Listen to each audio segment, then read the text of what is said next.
Yo, what's up guys, Dan here. Creating daily videos on tour with bands has made me a much faster editor. And over the years, I've picked up a few tips and tricks that have helped me get to where I am with my speed and efficiency in editing. And because they help me edit quicker, it also helps me to create even more content. These tips work over multiple editing software, so don't worry if you are not working on Premiere Pro, but that is what I will be using to show you these tips today. Custom keyboard shortcuts are easily my favourite tool for editing faster. You could learn the whole keyboard, but I find creating a custom keyboard with the most useful commands and putting them closer to your fingers is the most effective. These are a couple of the commands that I use daily. Ripple cut is a massive time saver. I have that set to Q for backward ripple cut and W for forward ripple cut. What that does is it places a cut at the playhead and then deletes either what's before the playhead or after the playhead, but also moves the clips in the timeline along to the playhead, so you're not having to cut and delete and then move everything. There is also ripple delete, which I have set to F, which deletes an entire clip and closes that gap for you automatically. I have cut set to E. This just places a cut wherever the playhead is on the timeline. Nest is set to N. This is to create nested sequences, and a nested sequence is a way to group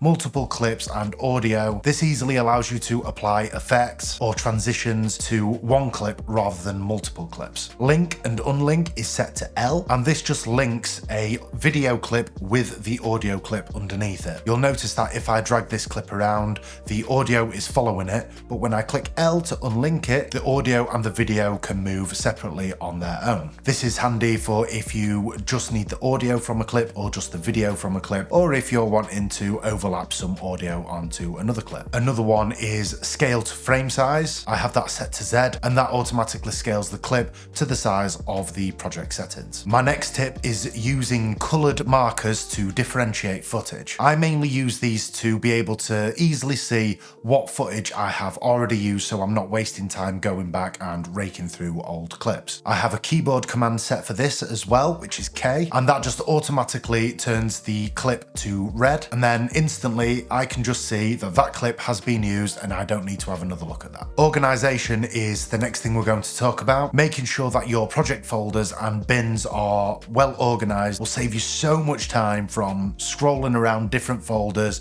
different files, trying to find out what you're needing. I'll show you a quick example here of a folder structure that I would use for a tour. Firstly, I create a main folder, then inside of that, I create a project folder to contain all of the project files, a footage folder, a photo folder, and an assets folder for any audio or overlays I may be using on that project. And within the footage folder, I will create several different folders for whichever cameras I will be using on that tour. And if I end up doing several dumps of footage throughout the day on one of those cameras, I'll create another folder letting me know what time of day I shot that footage at, so I know what footage is inside that folder. I do the exact same thing within the photo folder. I just create several folders for the different cameras I'm using, and then once I've made this folder structure, I will duplicate the main folder for however many days are on that tour. I title each one of these folders number first, so I can organize by number followed by the city we are in on that day. I also use colored tags on the folders so I can see